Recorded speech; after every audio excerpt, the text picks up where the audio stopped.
Hello, everyone. Welcome to the Cheer Athlete. Today, I have with me Ellen Hector, who is a physical therapist in Kalamazoo, Michigan. And welcome to the show, Ellen. I'm excited to talk to you about athletes and our cheer athletes in general and female athletes. Thank you very much for joining us.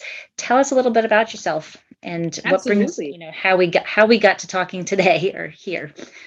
Yeah, absolutely. Well, first, thank you so much for having me. I'm excited to be here and be able to kind of have a nice conversation with you, and hopefully we'll be able to get some good information out to your followers. So my name is Ellen, and I'm like Laura said, I'm a physical therapist over in Kalamazoo, Michigan, but I actually get to work with patients all over the world. So I have an amazing opportunity when people call me to work with me. So I'm always grateful when that happens.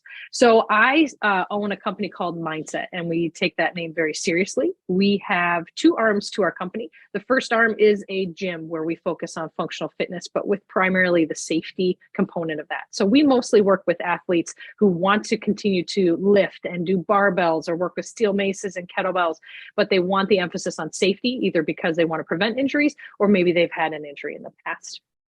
And then the other component of what we do is we do one-on-one specialty services such as physical therapy, performance training, massage therapy, nutrition coaching. And then as well, we work with a functional medicine practice within our office for specialty cases. That's awesome. That's a lot happening in that place. Yes. With your the first piece that you talked about, the return into sport and the safe injury, like do you tend to have a lot of athletes that come in that have been injured and just want to continue their workouts, and or maybe are getting back in? Like, is there criteria for that? Not necessarily criteria. We love to meet people where they are. And so the way that we structure it is I actually handle all the programming, and I've developed a program that's over 75 weeks long.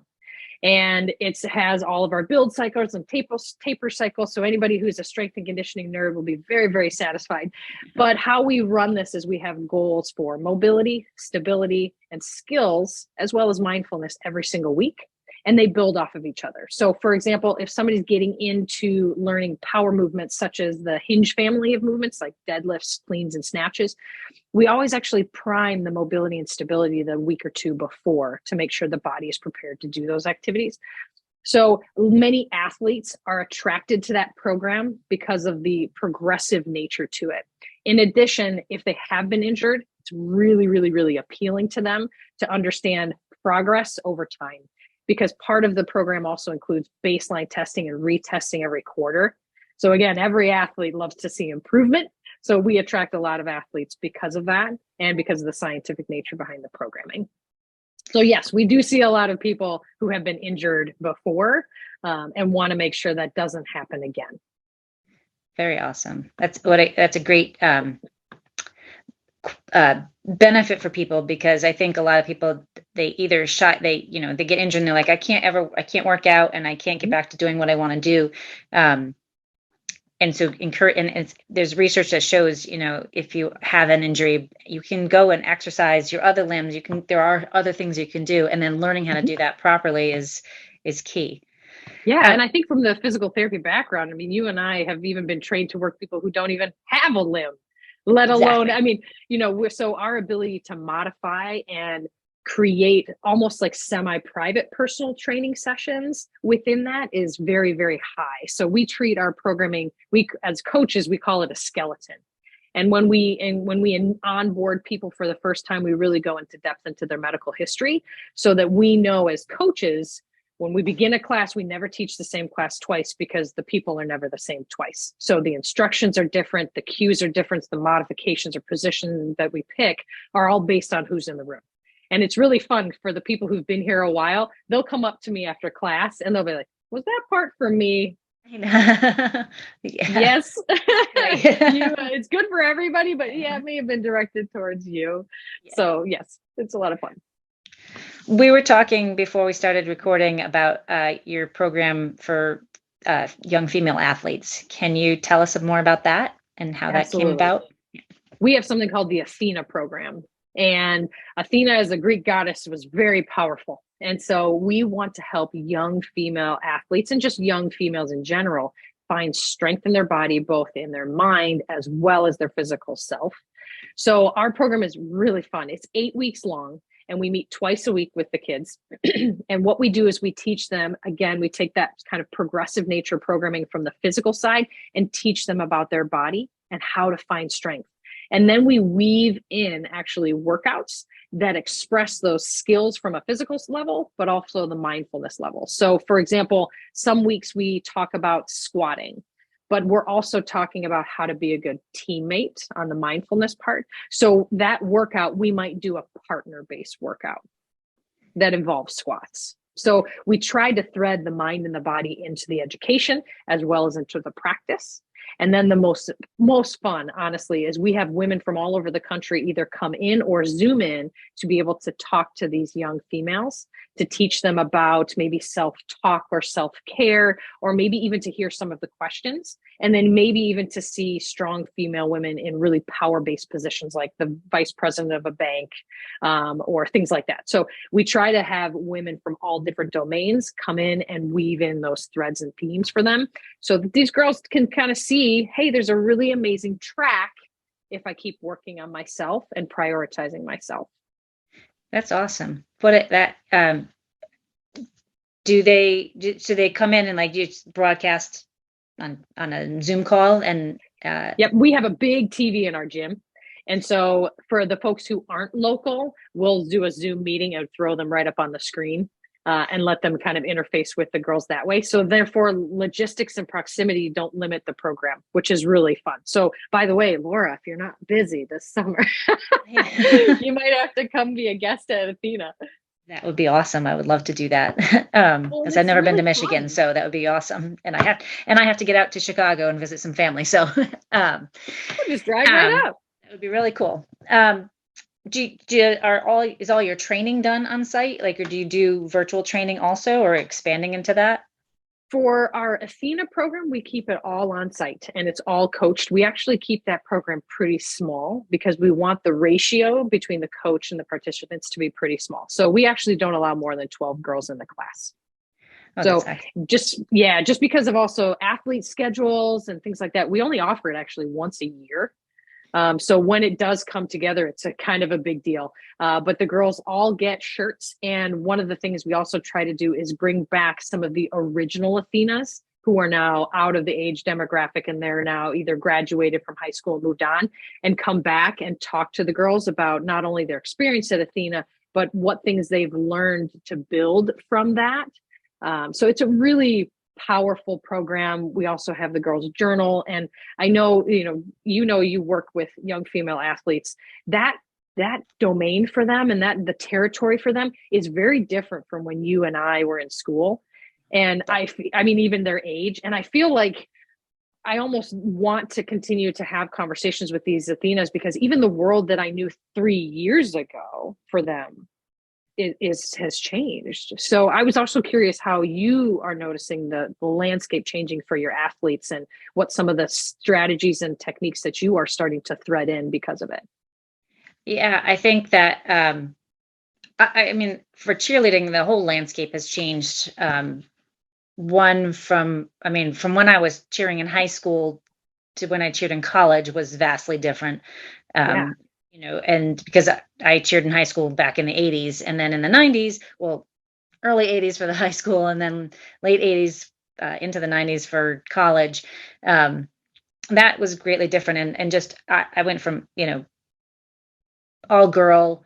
Actually, my high school team did have some boys, but we didn't really stunt. Cool. And then we had a co-ed team in college.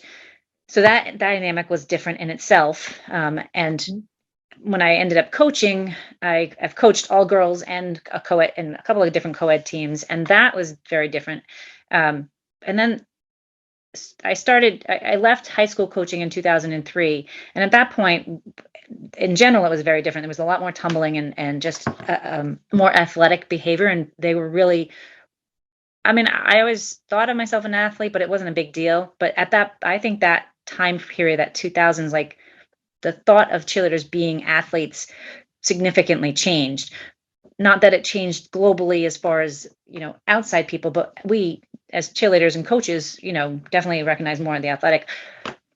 And that was kind of the birth of all-star programs. And so transition to today, people are more into all-star programs, and they are competing and going all the time. They're cheering year round and always on the go. And like the kids, like I don't have any experience in all-star, just what I've been learning.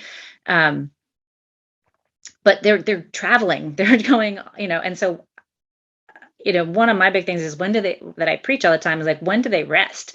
When do they have some downtime? When, and lately, like, when can they get outside and do things like that? It's just going to let them have some quiet time. Cause we can train, we can add, but at some point our body's going to say no, whether it be a physical injury or mental injury or just sheer exhaustion, and let alone keep up with school and tune into, what is your body feeling as you're doing this stunt, and where your body awareness is. Like, that all feeds in together. If you're not tuned into what's, if you're on the go all the time, you don't have time to like settle and journal and do all that stuff.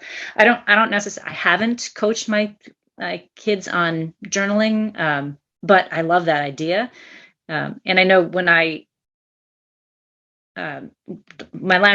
when I coached back in 2003, we had a lot of angst, and I would frequently be like, come in, let's just settle, like, quiet your minds and, lay on the floor and just let everything go from the outside. Sometimes that worked and sometimes that didn't, because they were teenage girls and they're just like, I don't want to sit here and think and be quiet for 5 minutes, but I think the world is vastly different now than it was back at that time. And I think we need more of that. And so trying to find that, whether it's like programs like that, I think is huge, because it gives the kids the opportunity to be okay with being quiet, or be okay with like being mindful of where your body is and paying attention and learning about that. So we say strong human first. Then you can be a strong athlete or whatever you want to be. And part of the exercises that we use in Athena is actually starting to have them identify ways that they define themselves. So for example, for me, I'm a mom, I'm an athlete, I'm an educator, and I'm a learner. And so, but if I take one of those, if I take the athlete part, and and I think some young female athletes, they haven't even identified themselves. Like you said, there's a shift, right, within the sport, that they're starting to actually identify themselves as an athlete. Like, that's great. That's step one. Then step two is, are you eating like an athlete? Are you sleeping like an athlete? Are you, mindful like an athlete? I know you train like one. That's usually not the problem. It's all the other things that make you full and well-rounded as a human and as an athlete. Are we really capitalizing on those other components?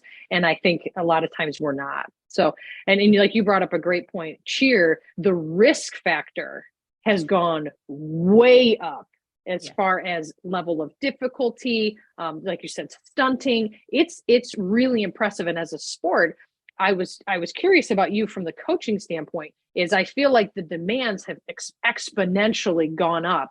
And I think there's so much pressure as well on kids and parents, but also the coaches. There's a lot of pressure on coaches to like have the best of the best and do all that pushing. And how am I going to get it all done in all of this time? And how am I also going to teach mindfulness and raise good humans to make good decisions? Like, that's a lot. And I feel as a sport, there's a few, and cheerleading is one of them. Man, that rise has almost been so fast. How do you even ground yourself during that process? Yeah. And I think it gets lost, and like, you can see like in the Netflix show Cheer, and just watching the stress that the coaches go through, all of them, but like having the time away from their families, the time, I mean, I still have my kids up on the wall, who are grown adults and doctors now. But I still like their family, and they're my, I don't have kids, but they're my kids, and they I put my heart and soul into them, as does every coach. My coach is the same. Like, I still stay in touch with my coach, and she's my, she taught me everything I know.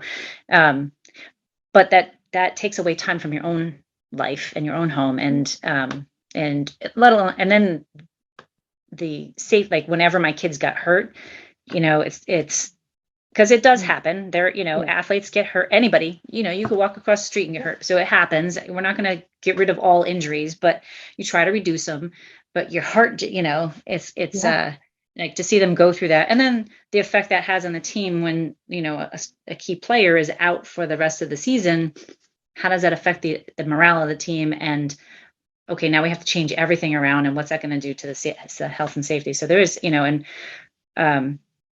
I've always turned to exercise to, for my stress relief on that, but then that gets out the door too when you're on the go and trying to do stuff. So,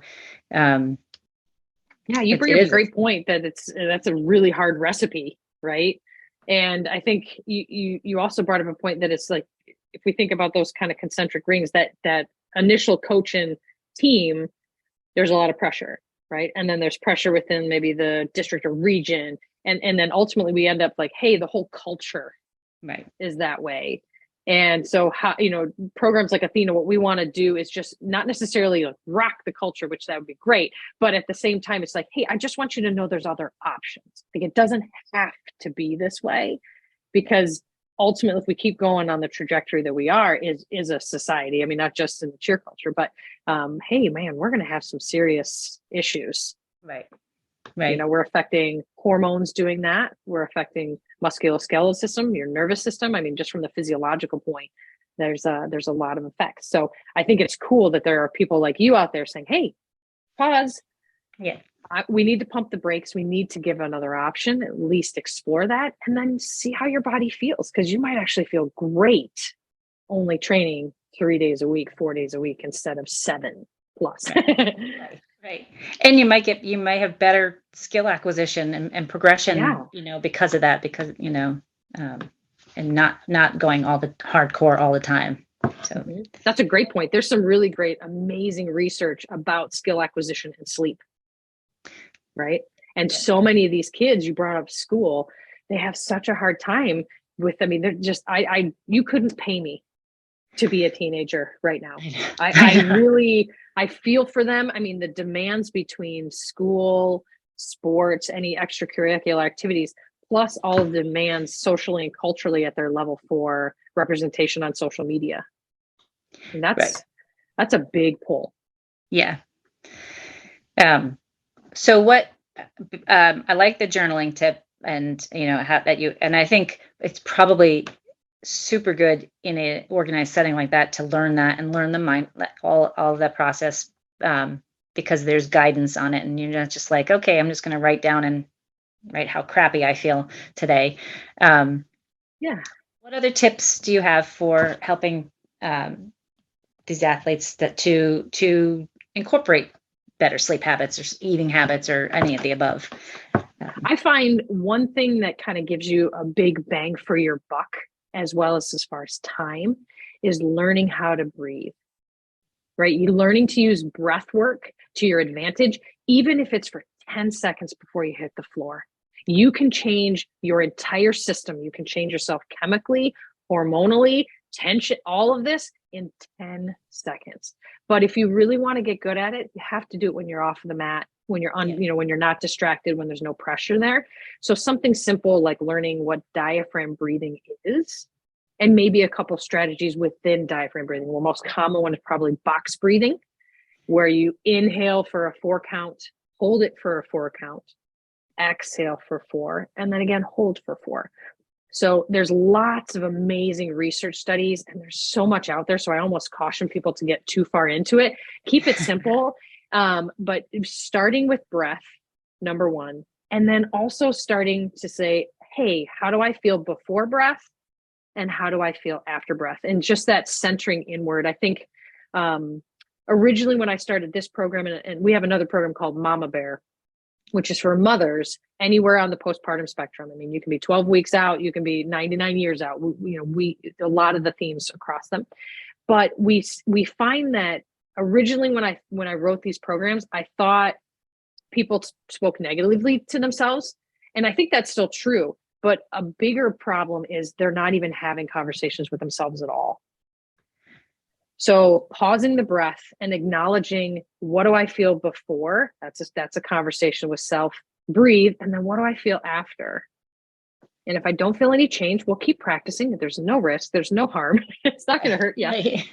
If you hold your breath long enough, they'll just pass out. I mean, it's like, really, eventually your brain will kick in. Yep. Eventually your brain will kick in. Yeah, just do it laying down, then you won't hit anything.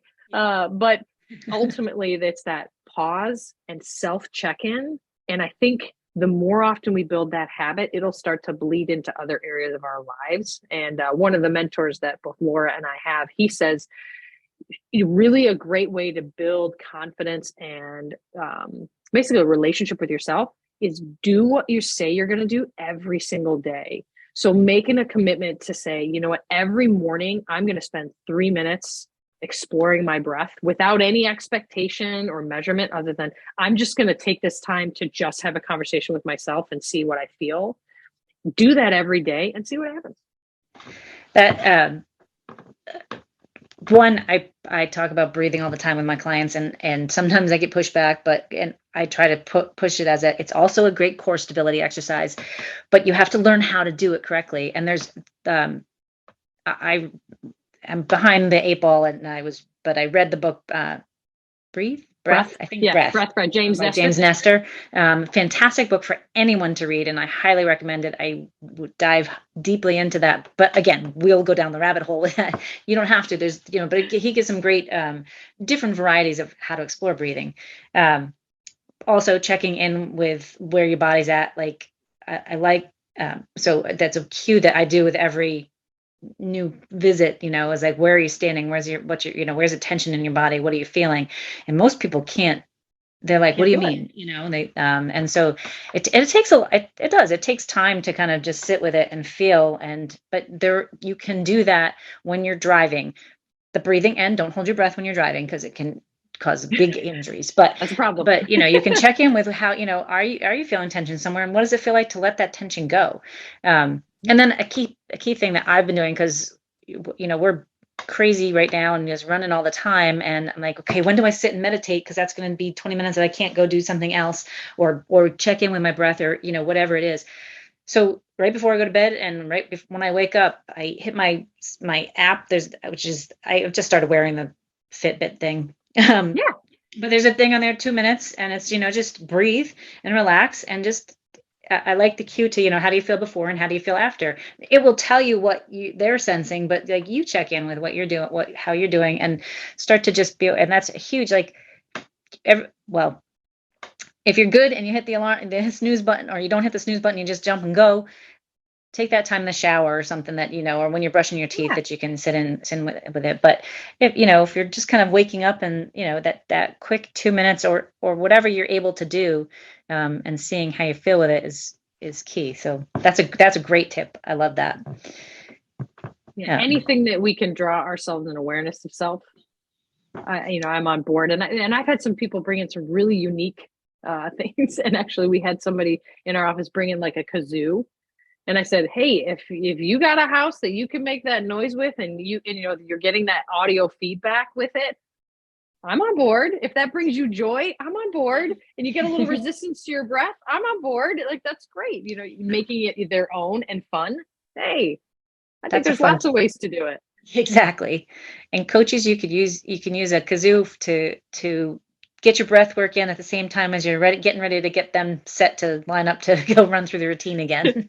One of our coaches, that's funny you bring that up. He runs a class where they were a little bit on the chattier side. And so he gave them kazoos so they couldn't talk. So that's a cheer coach. Great. There you go. That's perfect. Fun exercise for the week. Yeah. Are there, what struggles do you find that the kids or the moms coming in, like, are you finding common themes, struggles that they're complaining of? Yeah. So our office is kind of unique. I get to work with some cheerleaders as well as a lot of gymnasts. And then my coworker, Dr. Allison, she actually specializes in working with performing arts athletes. So she sees a lot of dancers. And within those cultures across the board, like you said, there is a lot of pressure as far as time commitments, and the duration of the season is very long. And so there is this pressure, there's, kind of this big buildup in the season. And I find that a lot of athletes are worried. Well, if I don't get back, what does the rest of my season look like? Their mind runs in different chunks, I think, than some other athletes do. So that part, I think, can be a big barrier. And so then, one thing that I really try to do is a lot of education about maybe tissue healing or pain psychology, things like that. So we can try to shift their ability to understand what's going on so that the anxiety component, and we can reduce cortisol and adrenaline because those aren't helping us heal anyway. So trying to figure out how to reframe the situation and to match that with what's going on with their physiology. Because I understand their reality and their view of their reality is different than I can't necessarily fit in that shoe, but I want to understand it to the best of my ability and then be able to thread the actual physiology together. So I think that sometimes can be a little bit of a struggle, but with time and patience and a good relationship with the provider, that tends to not be an issue long term. Very cool. Do you have any, so you said the Athena program is coming up this summer. Do you have any other programs or anything that you want to share with our listeners and or anything that you're working on? Yeah, I'm working on some things right now. So I'm called the DeepHealthPhysio. So my thing that I try to do is really work with people to integrate in multiple systems. So as physical therapists, originally when we were taught and when our educational programs were developed, it was very heavy on the musculoskeletal world, and we really didn't discuss necessarily nutrition. And it's not just physical therapists, I think that's across the board in medicine. We didn't really understand the power of food or the power of sleep or the power of breath. That whole book really was a great quick summary of a lot of the different powers that we can utilize with breath. So really understanding that as whole humans, our systems don't operate in silos, even though our medical system does, we don't. So we need to integrate an approach in order to be able to do that. So we're working on some fun different projects that are going to be available to people, not just locally, but internationally. So if anybody wants to follow us on Instagram or Facebook, they're more than welcome to do that. Our company is MindsetPT, but my personal one is DeepHealthPhysio. Cool. And we'll post those links and in the show notes and all that also. That's exciting. And I think you're doing amazing things. And, it's a big gift to not only female athletes, but, athletes in general, and giving them a space where they can feel safe and continue to work out and continue to keep doing what they love, I think, and learning healthier ways, learning different ways to take care of their health and for the long haul, and because those skills will last them for a lifetime. So and that's a great point, is being able to find their own personal health, because if your health is completely tied into your sport, or the way you identify yourself is completely tied into cheer, if that changes, there's a big earthquake that happens to the soul and to the body. And so being able to find a deeper connection with yourself and a healthy way, wow, that's powerful. And like you said, that'll last you a lifetime. Yeah. Is there anything that we missed that you want to touch on? No, well, I was just wanted to give you a little props, just because I did some digging on you this week and found a really great article in PPS on you. And I love some of the things that you said. So PPS is the private practice section within our National Physical Therapy Association. And it said, a journey of 1,000 miles begins with one step. That's what one of the quotes you started with. And I just thought it was really great. I know that returning from an injury takes time and effort, but I believe that if you take the first step, your dreams are achievable. And I just read that, I was like, that's awesome. And I wish someone would have told me that when I was 14. Yeah. Right. Yeah. So I felt that was so on point, and just my heart is so happy that you get to influence that bracket of life for these young women. I think is really cool. So you probably don't toot your horn enough. So I want to make sure to toot it for you, because thank you. That was really cool to read. Thank you. I forgot about that article because it seems like so long ago. I did some digging. It's yeah. It's good. I'm happy that it's still out there. It that the people question me, why do I have sea turtles in my logo, and part of that is in remembrance of my niece. But in digging into the sea turtle, like that's exactly like they do one step at a time. They like life's a journey, and you can you find your home, but you take those steps and you keep after it. And if there's going to be stumbles along the way, but if you keep working at it and you find other ways to get there and take it one step at a time, and maybe it ends up in a whole different path, but you'll end up, if you keep taking those steps and moving, you'll get to where you're meant to be. So I'm glad you found that quote, because found that article, because it reminds me also. So it seemed on point from all of the things that I was reading about you, and that's the one that kind of stuck with me along the journey. So I hope it sticks with other people too. Thank you. So we've talked a little bit already about where people can reach you. Can you say again what your handles are on your socials, and what's the best way for people to reach out to you if they want to get in touch with you about any of your programs? Yeah. So on Instagram, our company is Mindset Physical Therapy. We have incredible staff. We have a really funny and just amazing hiring program. And so that's how I think we've built such a cool team. So that is Mindset Physical Therapy. That's on Instagram and Facebook. And then my personal one is the DeepHealthPhysio. So you can find lots of good tips and tricks and a bunch of free information. The DeepHealthPhysio, the whole part of that is to bring free, no cost information about integrated health to any of our followers. So it's all free. So you might as well check it out. And Absolutely. So as far as getting a hold of us, any direct messages that way is totally fine. And of course, you can Google our phone number too. And we're happy to help and chat all the way too. Awesome. Well, definitely check it out, everyone. And thank you so much for being our first guest here on the Cheer Athlete. And I look forward to hearing about everything that you're doing in the future. And maybe we'll talk to you again down the road and see where things are at down the road as your programs develop too. So. Awesome. Well, I super appreciate being here. We at Mindset, we have a saying. We say, we love you more than you know. So Laura, I love you more than you know. Thank you. And back at you. And all right, everyone, have a great day. Don't forget, when in doubt, breathe it out, just like Ellen said, and take life one step at a time. And you're responsible for your own vibes.